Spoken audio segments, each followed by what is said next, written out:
Assalamualaikum warahmatullahi wabarakatuh. Salam sejahtera buat kita semua. Semoga hari ini kita semua dilimpahkan eh, kesehatan dan kerahmatan. Amin, amin ya robbal alamin. Nah, pada kesempatan atau pertemuan pada hari ini, kita akan melakukan diskusi tentang pemeriksaan penunjang pada pasien. Nah, kira-kira apa aja yang akan kita bahas? Yang pertama adalah pemeriksaan laboratorium, yang kedua adalah pemeriksaan diagnostik. Sebelum ke topik dua yang akan kita bahas tadi, kita akan bahas dulu pemeriksaan penunjang. Kita sering dengar pemeriksaan penunjang pada pasien waktu kita merawat pasien di rumah sakit. Kira-kira pemeriksaan penunjang sendiri definisinya apa ya? Untuk pemeriksaan penunjang adalah suatu pemeriksaan medis yang dilakukan karena ada indikasi tertentu yang digunakan untuk memperoleh keterangan lebih untuk biasanya menegakkan diagnosa. Nah, biasanya pemeriksaan penunjang harus ada alasan atau tujuannya. Misalnya pasien A akan dilakukan pemeriksaan laboratorium gula darah sewaktu. Nah, kenapa alasannya? Nah, tujuannya apa? Oh, mungkin alasannya untuk mengetahui gula darah dari pasien tersebut. Tujuannya untuk mengetahui perkembangan apakah ada kenaikan atau penurunan dari gula darah pasien tersebut. Selanjutnya, untuk tujuan pemeriksaan penunjang, yang pertama adalah menegakkan diagnosis kerja. Yang kedua, menyingkirkan diferensial diagnosis. Yang ketiga, sebagai tata laksana. Selanjutnya, untuk mengetahui komplikasi dari penyakit sebagai petunjuk prognosis dan memantau efek samping. Sekarang kita bahas tentang pemeriksaan laboratorium. Pemeriksaan laboratorium yaitu suatu tindakan atau prosedur untuk mengambil bahan atau sampel dari penderita, dapat berupa urin, darah, sputum, feses, atau sampel hasil dari biopsi. Nah, tujuan dari pemeriksaan laboratorium yang pertama adalah untuk mendeteksi penyakit. Yang kedua adalah menentukan resiko untuk sebagai screening, uji saring adanya suatu penyakit untuk mengkonfirmasi dari diagnosis, untuk memantau perkembangan penyakit, dan memberi pengetahuan ada tidaknya kelainan atau penyakit potensial yang membahayakan pada tubuh pasien. Nah, untuk persiapan dari pemeriksaan laboratorium secara umum, yang pertama yaitu pasien harus puasa minimal selama 10 jam sebelum pengambilan darah. Nah, ini bisa disesuaikan dari jenis pengambilan darah apa yang akan dilakukan oleh pasien. Yang kedua yaitu selama puasa, pasien tidak diperbolehkan makan dan minum kecuali air putih. Jadi boleh minum air putih ya.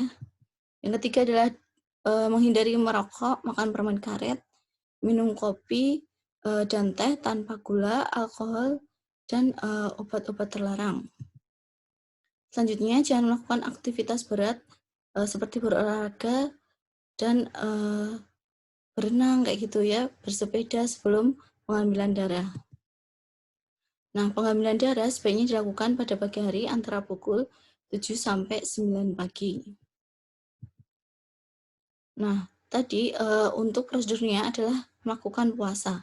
Nah, kenapa pasien harus melakukan puasa? Di sini kandungan zat gizi yang terdapat pada makanan dan minuman akan diserap oleh aliran darah. Nah, aliran darah yang akan kita ambil untuk ini pemeriksaan laboratorium ini akan mempengaruhi pada tingkat glukosa darah, lemak, dan besi. Nah, puasa di sini akan mengurangi variabilitas dari substansi tersebut, ya. Terus hal untuk memastikan agar hasil pemeriksaan tidak dipengaruhi oleh konsumsi makanan terakhir yang dikonsumsi oleh pasien. Nah, beberapa pemeriksaan yang sekiranya mewajibkan puasa yaitu pemeriksaan glukosa, pemeriksaan kolesterol, urea, dan asam urat. Nah, perlu ditekankan di sini puasa dalam konteks laboratorium yaitu tidak mengkonsumsi semua jenis makanan, tidak mengkonsumsi minuman kecuali air putih. Nah, kenapa harus pagi hari untuk pengambilan laboratoriumnya? Nah, pada pagi hari tubuh kita ini mengalami keadaan basal karena sudah beristirahat selama semalaman. Nah, tubuh ini memiliki variasi biologis sesuai dengan waktu, yaitu artinya kadar analit yang diperiksa pada pagi hari memberikan hasil yang berbeda jika diperiksa pada sore hari. Contohnya di sini, pemeriksaan hormon kortisol. Kadarnya akan meningkat pada pagi hari dan mencapai kadar terendah pada sore hari. Nah, kita bahas yang pertama adalah pemeriksaan darah. Nah, untuk pemeriksaan darah ini untuk mengetahui kondisi kesehatan seseorang secara keseluruhan sekaligus mendeteksi lebih awal apakah adanya penyakit yang mungkin terjadi pada pasien tersebut. Nah, spesimen yang kita ambil adalah darah yang diambil dari pembuluh darah vena yang terletak dekat dengan permukaan kulit. Jadi, pengambilan darahnya melalui intravena. Nah, langkah pengambilan spesimen darahnya yaitu seperti biasa, membersihkan area kulit yang akan diambil spesimennya, mengikat tali elastis pada bagian atau lokasi yang akan diambil, memasukkan jarum pada pembuluh darah vena, dan setelah itu mengambil darah sejumlah yang dibutuhkan dan menampungnya dalam botol kecil. Setelah itu menutup bekas luka setelah disuntik tadi. Jangan lupa ini, menempelkan label berisi nama dan waktu pengambilan darah pada tabung penampung darah. Lalu setelah itu, silakan dikirim ke bagian laboratorium untuk diolah atau diperiksa.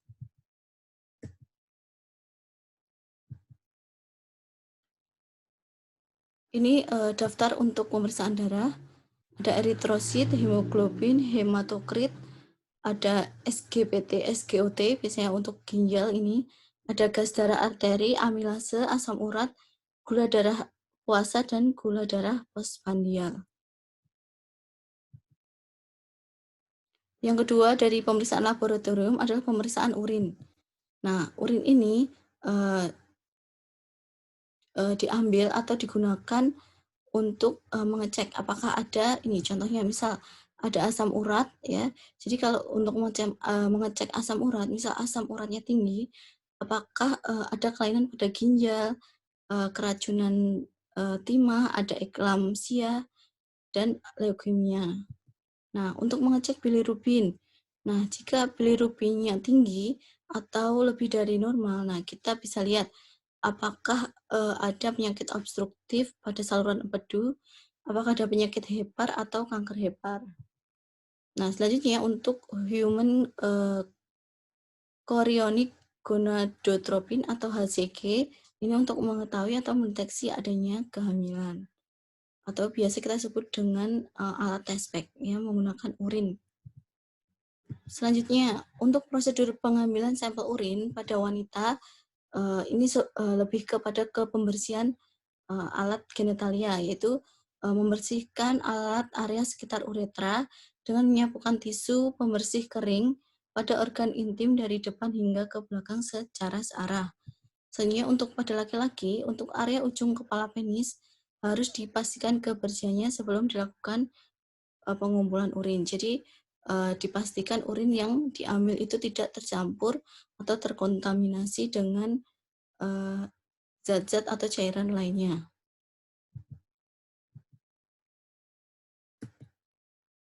Nah, untuk cara pengambilan sampel urin. Nah, urin sendiri diambil sekitar 10 hingga milimeter pada cangkir steril atau pada tabung yang sudah diberikan oleh petugas labnya. Nah, jangan sampai berlebih, jangan sampai terlalu penuh ya.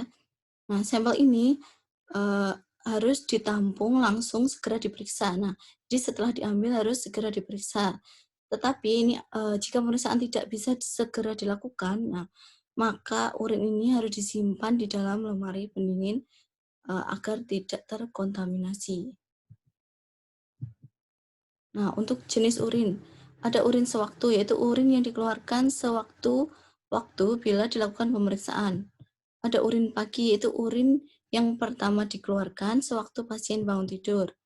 Ada urin pasca-prandial, yaitu urin yang pertama kali dikeluarkan setelah pasien melakukan makan atau makan ya. Urin 24 jam, urin yang dikumpulkan selama 24 jam. Jadi dari pagi mungkin jam 00 sampai jam 00 lagi nih pasien dikumpulkan urinnya selama 24 jam. Selanjutnya pemeriksaan urinogen untuk menentukan kadar kerusakan dari hepar, penyakit hemolisis dan infeksi berat.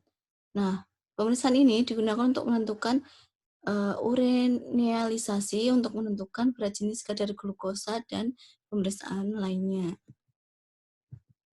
Jadi dari urin kita bisa tahu beberapa penyakit yang mungkin bisa terdeteksi dengan mengambil spesimen urin tersebut. Nah, selanjutnya ada pemeriksaan feses. Nah, pemeriksaan dengan bahan feses dilakukan untuk mendeteksi apakah ada kuman atau bakteri pada feses tersebut. Nah, bisa juga ada infeksi jamur. Nah, seperti salmonella, staphylococcus ya dan lain-lain, ada Shigella juga. Nah, ini bagaimana pengambilan sampel feses yang benar. Nah, ini bisa dilihat ya. Nah, pada pengambilan feses ini harus diperhatikan yang pertama, kirim feses kurang dari 2 jam. Jadi misal hari ini diambil jam 7, jadi sebelum jam 9 itu harus sudah dikirimkan ke bagian lab. Nah, nih feses diambil dari defekasi spontan. Jadi feses itu keluar dengan sendirinya, tidak boleh dibantu oleh alat apapun atau obat pencahar ya. Tunda pemeriksaan jika sedang menstruasi atau perdarahan atau wasir ya. Selanjutnya adalah ambil feses yang bercampur darah, nanah atau lendir. Setelah itu feses tidak terkontaminasi air, urin, tisu dan lainnya. Ya, jangan sampai terkontaminasi oleh zat-zat lainnya. Nah, untuk pemeriksaan sputum, ini pemeriksaan dengan bahan sekret atau sputum dilakukan untuk mendeteksi adanya bakteri penyebab infeksi di saluran pernafasan, bisa juga untuk mendeteksi infeksi dari jamur. Nah, sputum atau dahak sendiri yaitu bahan yang dikeluarkan oleh paru-paru dan trachea melalui mulut. Nah, pengambilan sampel sputum yaitu dibutuhkan sebanyak 3-5 mili setiap wadah dahaknya. Nah, waktu pengambilan sputum ada 3. Yang pertama adalah dahak semalam, dahak yang dikumpulkan selama 24 jam. Nah, dahak pagi, dahak yang dikeluarkan menderita waktu setelah bangun pagi, dan dahak sewaktu, yaitu dahak yang dihasilkan oleh penderita pada setiap kunjungan. Nah, untuk persiapan dari kultur dahak atau pengambilan dari sputum, yaitu pasien dianjurkan untuk banyak minum air pada malam hari sebelum pengambilan sampel dahak. Tujuannya untuk apa? Untuk memudahkan mengeluarkan dahak di pagi hari. Nah, pasien juga diminta untuk tidak makan apapun sekitar 1-2 jam sebelum pengambilan. Nah, selanjutnya pasien akan diminta untuk sikat gigi dan kumur menggunakan air putih atau larutan steril. Yang penting tidak menggunakan obat kumur. Nah, cara mengeluarkan sputum biasanya menggunakan batu efektif ya. Pasien dalam posisi berdiri atau jika pasien lemah boleh dengan duduk condong ke depan. Nah, pasien disuruh berkumur-kumur dahulu sebelum mengambil atau mengeluarkan dahak. Nah, pagi hari setelah bangun tidur, nah ini biasanya untuk dahak pagi, biasanya rangsangan batuk sangat kuat, tetapi tidak dianjurkan untuk menahannya kuat, tarik nafas dalam. Jadi sebelum mengeluarkan sputum, pasien dianjurkan untuk tarik nafas dalam ya. Setelah itu segera dibatukkan sekuat-kuatnya sampai merasakan dahak yang dibatukkan keluar dari dada. Ingat ya, sputum itu keluar dari dada bukan dari tenggorokan. Nah, ini gimana caranya kalau pasien ini sulit untuk mengeluarkan sputum. Nah, ini boleh menggunakan eee, anak lidah atau batang tenggorokan eee, digelitik dengan lidi kapas ya. Jadi dimasukkan dengan lidi kapas, digelitik di anak lidah atau batang tenggorokan untuk merangsang batuk dan mengeluarkan sputum. Nah, yang kedua adalah memasukkan salin sebanyak 5-10 ml atau Aquades yang steril ke dalam batang tenggorokan secara perlahan dan sedikit demi sedikit. Nah, selanjutnya penderita diminta untuk berjemur dulu di bawah matahari dengan posisi tidurnya telungkup di atas tempat tidur atau dipan dengan kedua tangan jatuh bebas dan jika sudah terasa panas atau terasa mungkin badannya atau dadanya akan batuk, nah pasien segera mengambil wadah untuk menampung sputumnya. Yang terakhir adalah pasien akan diberikan terapi uap atau nebulizer terlebih dahulu untuk mengencerkan dahak tersebut. Mungkin dahaknya nyangkut di sini nggak bisa keluar karena terlalu kental. Nah, untuk pemeriksaan yang kedua adalah pemeriksaan diagnostik. Ada beberapa pemeriksaan diagnostik ya, yang sering ini adalah USG atau ultrasonografi. Biasanya prosedur ini digunakan atau dilakukan pada atas permukaan kulit atau di rongga tubuh untuk menghasilkan suatu ultrasound di dalam jaringan. Nah, seperti ini alatnya bisa dilihat ya. Pemeriksaan ini digunakan untuk melihat struktur jaringan tubuh. Nah, untuk mendeteksi berbagai kelainan pada abdomen, otak, jantung, dan ginjal. Untuk persiapan pasien yaitu biasa kita sebagai perawat harus melakukan informed consent. Jadi untuk melakukan suatu tindakan apapun harus melampirkan informed consent, persetujuan dari pasien. Yang kedua, anjurkan pasien untuk berpuasa makan ya. Jadi pasien harus berpuasa makan dan minum selama 8 sampai 12 jam sebelum pemeriksaan USG. Nah, USG apa aja? USG aorta abdomen, kantung empedu, hepar, limfa, dan pankreas. Nah, selanjutnya pasien tidak boleh merokok sebelum pemeriksaan untuk mencegah masuknya udara ke dalam bagian tubuh yang akan diperiksa. Nah, ini ada beberapa contoh. Sekarang ada beberapa USG, yaitu USG 2 dimensi, 3 dimensi, dan 4 dimensi. Nah, prosedur pelaksanaan USG yaitu mengoleskan jeli pada permukaan kulit yang akan dilakukan USG.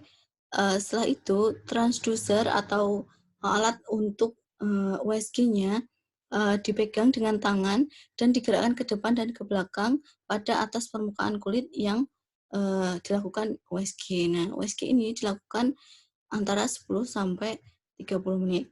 Nah, untuk catatan selama melakukan USG atau sebelum melakukan USG nih, pada pemeriksaan obstruktif pada ibu hamil ya, pelvis dan ginjal pasien pemeriksaan dilakukan pada saat kandung kemih kosong. Nah, jadi pasien benar-benar tidak boleh minum ya, boleh pasien ke kamar mandi dulu. Nah, jadi harus kandung kemihnya kosong.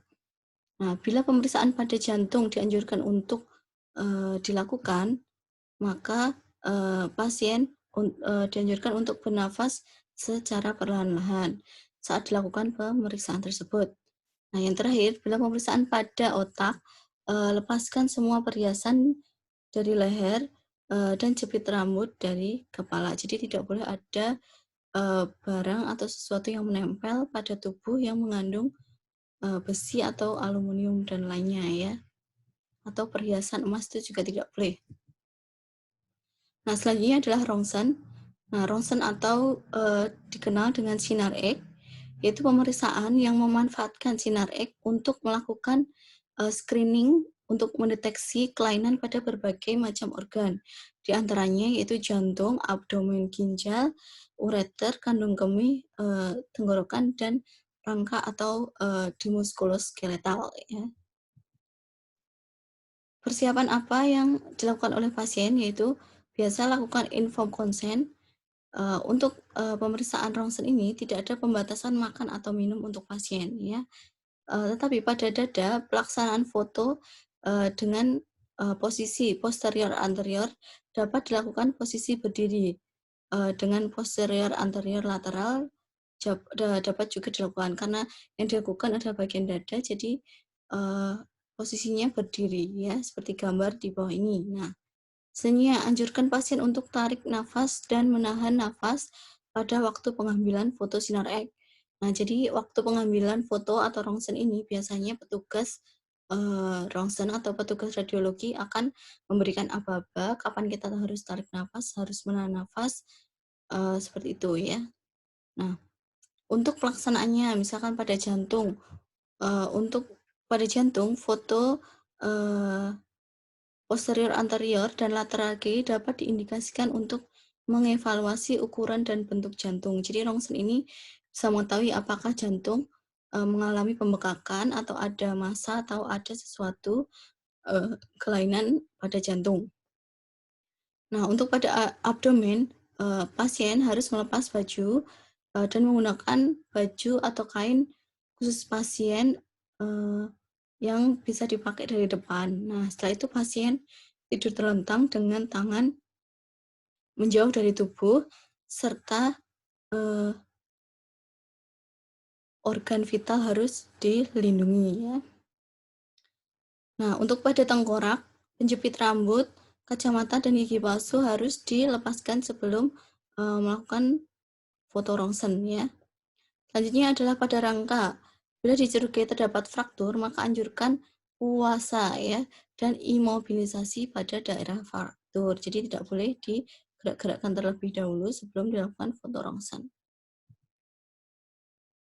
Selanjutnya adalah pap smear. Nah, pap smear ini untuk mengetahui atau mendeteksi adanya kanker serviks ya atau sel prakanker ya, mengkaji efek pemberian hormon seks serta mengkaji respon terhadap kemoterapi atau radiasi yang telah diberikan atau dilaksanakan pasien untuk pengobatan kanker.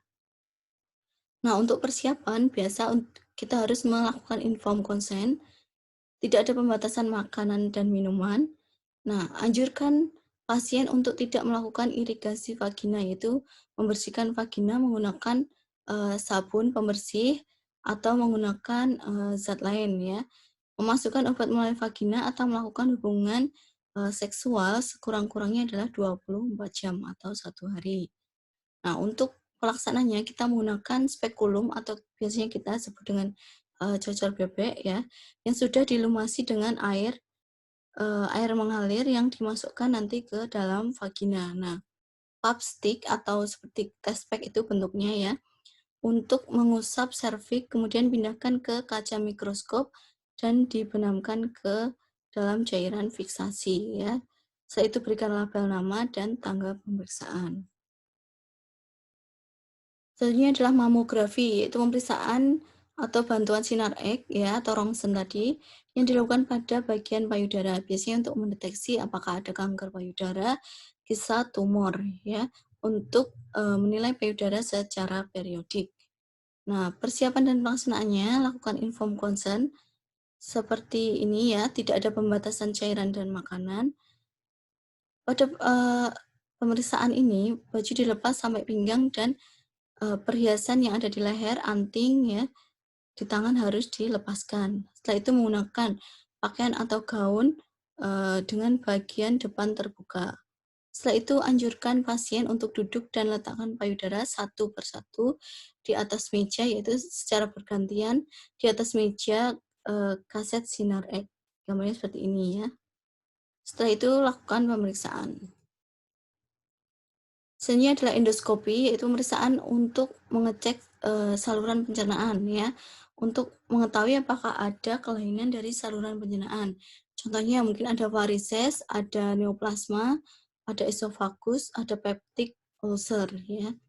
Dengan alat ini, alat dari endoskopi ini ya, kita juga bisa melakukan tindakan langsung seperti kita akan melakukan pengambilan suatu jaringan, biopsi pada bagian yang sakit, misal tumor, polip, atau kelainan yang dicurigai, sehingga pengobatan dapat dilakukan secara cepat ya.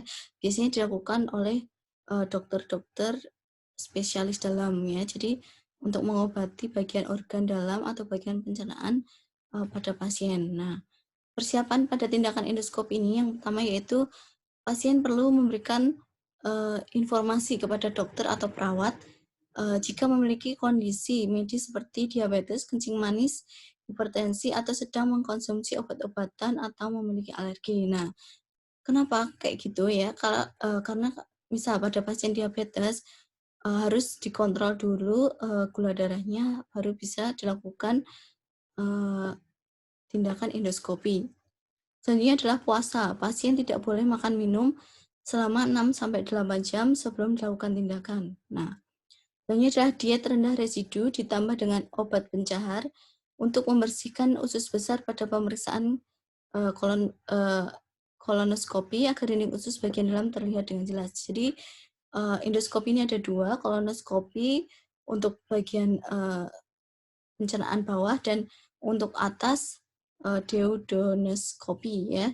Jadi untuk kolonoskopi diusahakan usus besar itu dalam keadaan bersih atau kosong. Jadi harus dibersihkan dengan obat pencahar ya atau diet rendah residu. Selanjutnya melepaskan gigi palsu, kacamata, perhiasan dan benda-benda yang mengandung logam. Setelah itu perlu diingat waktu pemeriksaan endoskopi, nah pasien harus didampingi oleh keluarga. Nah, jika obat penenang digunakan pada tindakan endoskopi ini sudah habis atau obat biusnya sudah habis. Nah, seperti yang saya katakan tadi, endoskopi ada dua. Yang pertama endoskopi saluran cerna atas untuk mengetahui apakah ada kelainan pada mulut, esofagus, lambung, usus halus, dan usus 12 jari. Ya. Tindakannya disebut esophagogastroduodenoscopy ya. Biasanya dilakukan pada pasien yang memiliki keluhan, misal anemia, ya, rasa kembung, mual nyeri, nyeri pada ulu hati, atau PX ya, bagian PX, sendawa, dispepsia yang berkepanjangan, ya, muntah-muntah tanpa sebab yang terus-menerus, kesulitan menelan, muntah darah, buang air besarnya berwarna hitam, menelan sesuatu benda asing, ya, diduga adanya tumor di saluran cerna setelah dilakukan tindakan rongsen atau pemeriksaan X-ray. Seperti ini contohnya, dimasukkan dari lewat mulut ya, pasien posisinya tidur menyamping.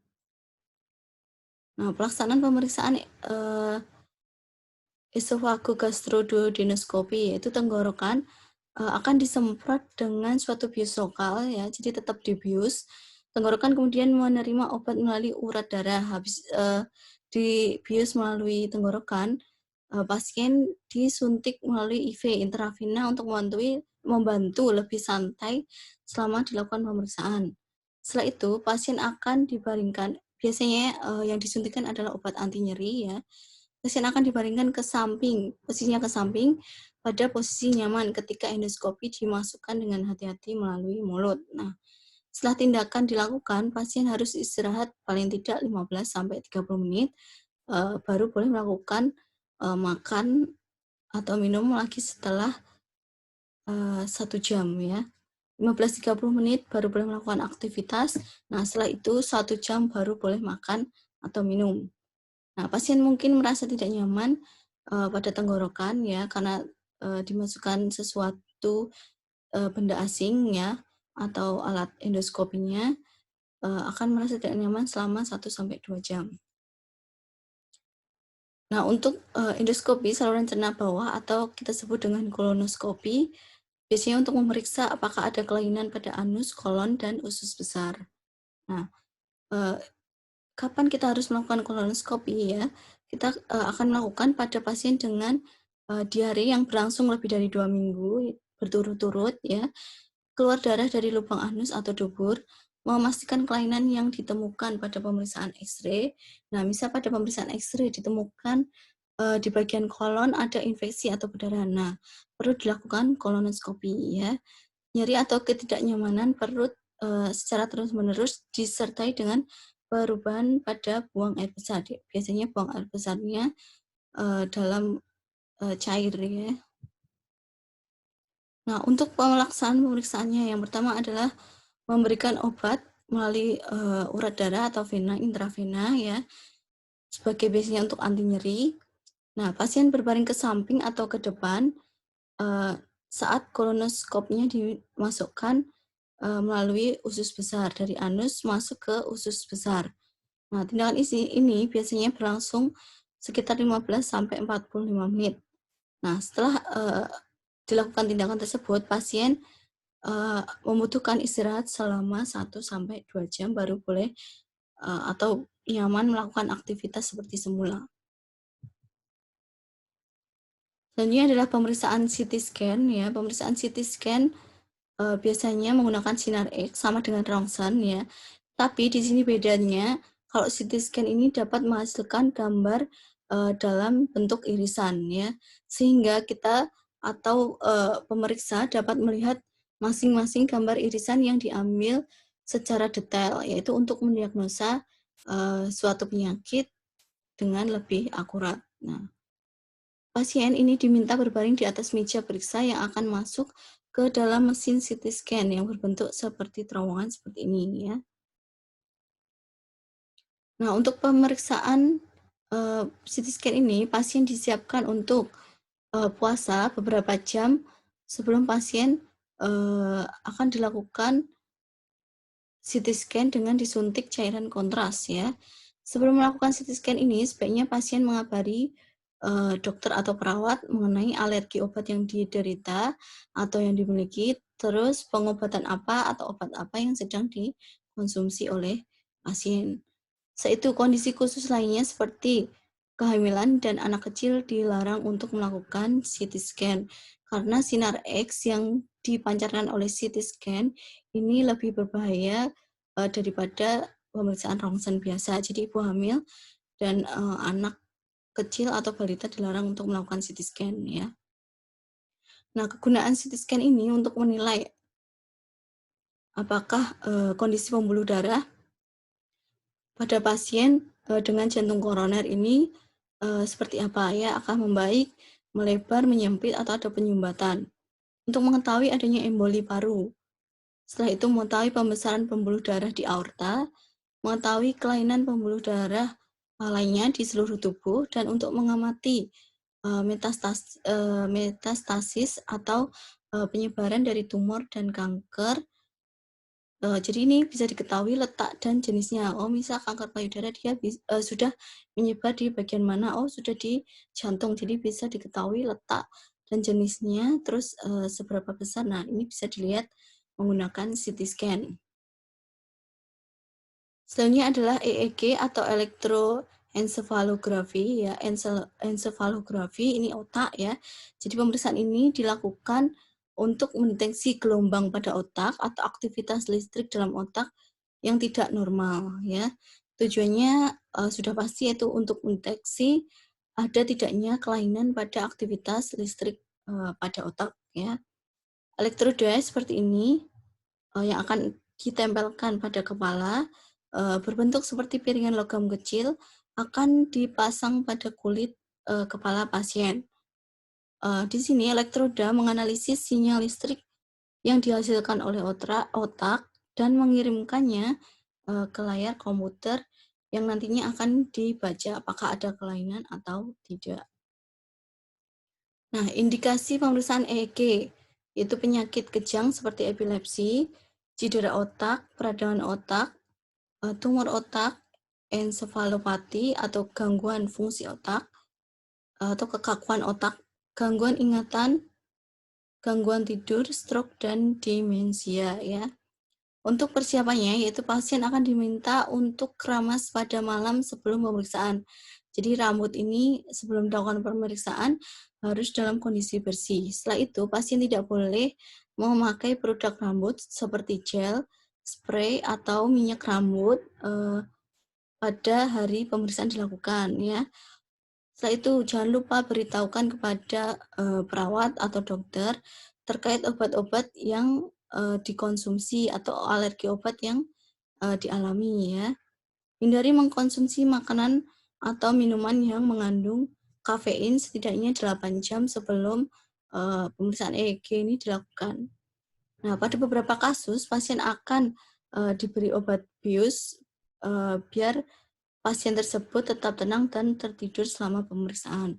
Ada juga yang selama dilakukan EEG ini mengalami kecemasan, jadi harus dilakukan anestesi. Setelah itu, elektroencephalografi ini dilakukan pada kulit kepala yang akan dipasang beberapa elektroda. Nah, elektroda ini penghantar aliran listrik yang dapat mengirimkan informasi dari otak ke mesin, sehingga dalam aliran listrik otak dapat direkam dan dapat diukur ya. Untuk prosedur pemeriksaannya biasanya EEG ini berlangsung sekitar 30-60 menit ya. Pasien diminta berbaring di tempat tidur atau kursi khusus untuk melakukan EEG seperti ini. Nah, untuk teknisi medis akan mengukur ukuran kepala dan menandai lokasi pemasangan. Jadi sebelum elektroda ini dipasang, nah akan diukur dulu titik-titik mana yang akan dipasang elektroda tersebut. Nah, lokasi dari elektroda setelah ditemukan atau ditandai akan diolesi dengan gel atau krim khusus. Nah, setelah itu meminta pasien untuk melakukan beberapa hal selama pemeriksaan seperti menutup mata, menarik nafas dalam, atau melihat stimulus cahaya. Jadi selama pemeriksaan EEG berlangsung, ada instruksi dari pemeriksa atau tenaga medis yang melakukan perekaman EEG tersebut. Nah, untuk yang terakhir adalah elektrokardiogram atau EKG yang biasa dilakukan di IGD ya. Pasien masuk pertama kali wajib dilakukan EKG walaupun dia tidak punya riwayat jantung ya. Pemeriksaan EKG ini pemeriksaan yang sederhana untuk mengukur irama dan aktivitas dari listrik jantung ya. Tiap kali jantung berdetak, aliran listrik tersebut akan mengalir ya dan memicu kontraksi dari otot jantung. Kontraksi ini menyebabkan jantung tersebut mampu memompa darah ke seluruh tubuh. Nah, aliran listrik jantung direkam oleh mesin dan hasilnya akan diperiksa untuk melihat apakah ada gangguan atau kerusakan pada jantung. Selama pemeriksaan atau pemeriksaan EKG ini, pasien dianjurkan untuk menerapkan aktivitas di bawah ini, yaitu tidak merokok sebelum melakukan pemeriksaan, yang kedua tidak minum air es dan berolahraga. Kalau berolahraga akan memperberat kerja jantung. Yang ketiga adalah menghindari pemakaian krim atau lotion berminyak karena mencegah elektroda akan susah menempel di kulit yang akan diperiksa. Nah, sebisa mungkin tidak menggunakan celana panjang karena elektroda akan dipasang di pergelangan tangan atau pergelangan kaki ya. Selanjutnya adalah menggunakan pakaian yang mudah dilepas, biasanya menggunakan baju yang berkancing agar elektroda mudah dipasang pada kulit dada, jadi tidak perlu melepas dengan sulit ya. Boleh juga dilakukan mencukur bulu dada jika pasien memiliki bulu dada yang lebat ya. Nah, untuk prosedurnya EKG ini pasien diminta berbaring di meja pemeriksaan atau di bed ya. Pasien akan diminta membuka pakaian atas, melepas semua aksesoris baik perhiasan, kalung, anting ya, gelang, ikat pinggang, handphone yang mungkin dapat mempengaruhi hasil dari perekaman EKG tersebut. Nah, petugas medis akan meletakkan beberapa elektroda pada tangan, kaki, dan dada pasien sesuai dengan standar untuk pemasangan EKG itu sendiri. Selanjutnya elektroda yang terhubung ke komputer tersebut akan merekam aktivitas listrik jantung. Nah, aktivitas listrik jantung akan ditampilkan di layar komputer dan hasilnya dicetak pada lembaran kertas ya. Selanjutnya adalah prosedur rekam jantung, biasanya hanya berlangsung selama beberapa menit, paling lama 30 menit ya, 15 menit. Nah, selama proses pemeriksaan EKG ini berlangsung, pasien diminta untuk tidak menggerakkan anggota tubuh dan jangan berbicara. Nah, sekian penjelasan dari diskusi kita hari ini tentang pemeriksaan penunjang. Jadi, perlu diingat pemeriksaan penunjang itu ada 2, yaitu pemeriksaan, laboratorium dan pemeriksaan diagnostik. Nah, tujuan dari pemeriksaan ini adalah untuk menegakkan diagnosa dan, menambah referensi agar diagnosa tersebut, dapat ditegakkan secara pasti dan untuk mengetahui apakah ada, kelainan-kelainan, eee, yang ada di organ tubuh dari pasien tersebut. Nah, sekian dari penjelasan saya, apabila ada salah, saya mohon maaf. Semoga ilmunya bermanfaat. Billahi taufik wa hidayat. Wassalamualaikum warahmatullahi wabarakatuh.